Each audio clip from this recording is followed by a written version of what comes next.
So the WNBA has officially brought in a new proposal. Honestly, this was nearly 24 hours ago. I know, it was about 18 hours ago. I was going to release this video last night, but I decided to. The situation is we don't. The WNBA just dropped a new CBA proposal, and instead of celebration, it detonated another wave of outrage, disbelief, and fury across the league. And now feels like the moment everything could finally fall apart. The WNBA owner's latest collective bargaining agreement proposal has officially landed, and instead of relief, it has triggered shock. After 6 weeks of complete silence, the league finally responded to the union's December proposal. But what they delivered felt less like progress, and more like a reminder of how far apart both sides still are. Well, it has given me a little bit of hope. I've been down in the dumps thinking about not having a WNBA season, but it does feel like this season might actually happen.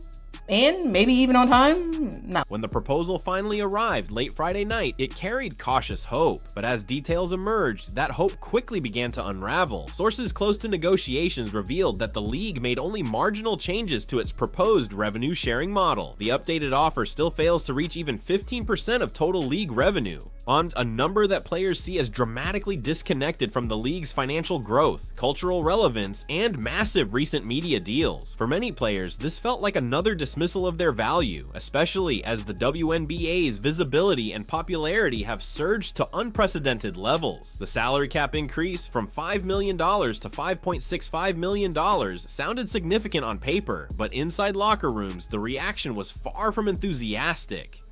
When compared to the union's proposal of a $10.5 million cap and nearly 30% revenue share, the gap between expectations and reality became painfully clear. Players felt as if the league was offering crumbs while standing atop billions in media revenue, sponsorship deals, and expansion fees. Proposal.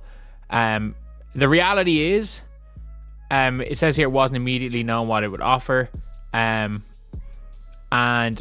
reality of the situation. And yet, the most emotionally charged part of the proposal was not just the money, it was housing, a topic that has become symbolic of how players are treated and how much their comfort, safety, fun, and dignity are valued. Now hold on, smash that subscribe button and like this video, because for years, players have spoken openly about the financial strain of securing housing during the season, especially in high-cost cities. Some athletes have shared stories of couch surfing, temporary sublets, or living far from training facilities just to stay within budget. The union had pushed aggressively for guaranteed team-provided housing, seeing it as a baseline standard rather than a luxury.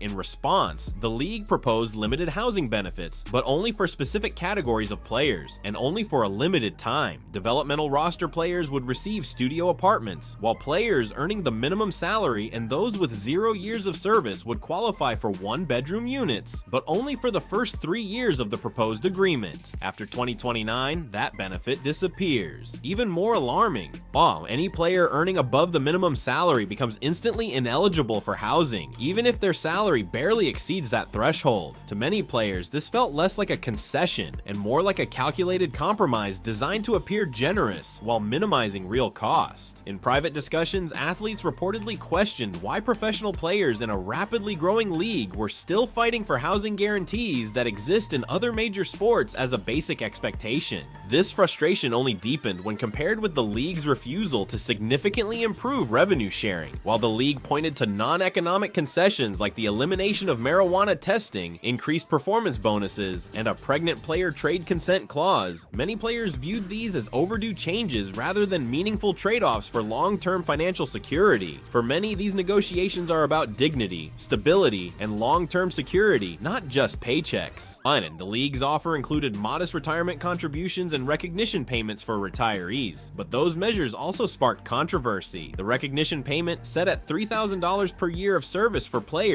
with 8 or more years who retired before this CBA, was widely seen as symbolic rather than transformative. Many former players struggled financially for years after retirement, and some believe the league's proposal does little to address that reality. Behind closed doors, union leadership remains cautious but visibly frustrated. WNBPA President Nneka Ogwumike Mike and Vice President Alicia Clark held lengthy meetings with league officials, carefully reviewing each component of the proposal. Their message afterward was measured, but their tone suggested that significant gaps remain. They confirmed that union leadership would gather player feedback in the coming days, a step that could determine whether negotiations intensify or collapse. Although union leaders had previously ruled out strike discussions until receiving a counter-proposal, the possibility now looms larger than ever. The stakes could not be higher. The 2026 season is scheduled to begin on May 8th, but that date now feels increasingly fragile. To launch the season on time, the league must complete an expansion draft for 2 new franchises, conduct free agency, and organize the collegiate draft. Each step requires coordination, planning, and stability. And without a finalized CBA, every piece of that timeline hangs in limbo. Multiple sources inside league operations have expressed growing concern that if a deal is not reached within the first 2 weeks of February, delays will become inevitable. Some even fear that a prolonged work stoppage could threaten the entire season, an outcome that would devastate players, franchises, broadcasters, and fans alike. That public pressure adds another layer of urgency.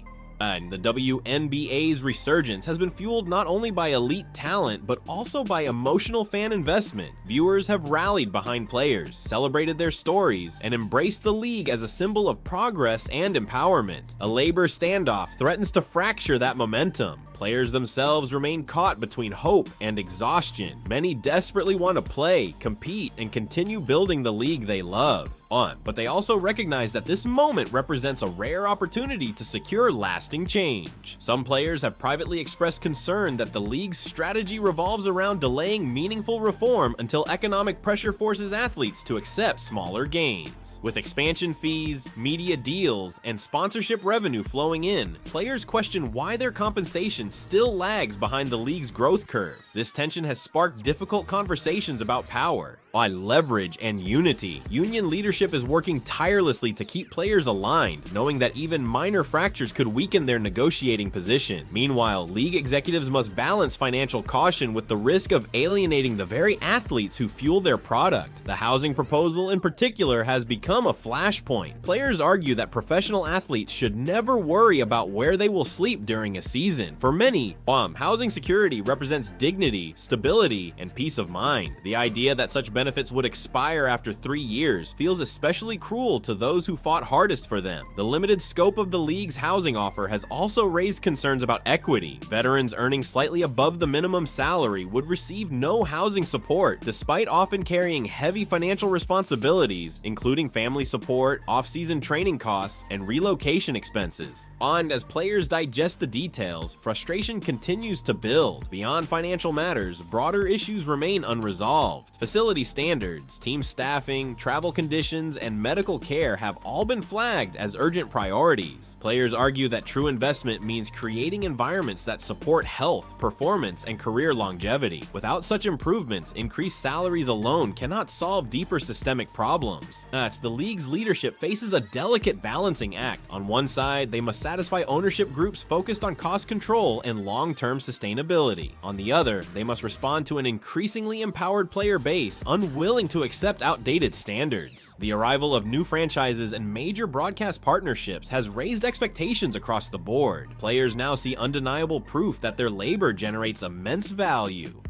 That reality has shifted the psychological landscape of negotiations, making modest proposals feel more insulting than reassuring. Inside league offices, urgency is growing. Executives understand that a delayed or canceled season would be catastrophic for momentum, sponsorship commitments, and public trust. Broadcasters, advertisers, and expansion markets are watching closely, aware that instability could ripple across every aspect of the league's ecosystem. Yet despite mounting pressure, the gap between both sides remains wide. Union representatives continue to emphasize that this moment represents more than a contract negotiation. They view it as a referendum on how women's professional sports are valued, respected, and sustained. For many players, the fight extends beyond basketball, symbolizing broader struggles for equity, fairness, and recognition. So, will this be the deal that finally breaks the system, or the spark that forces real change across women's sports forever?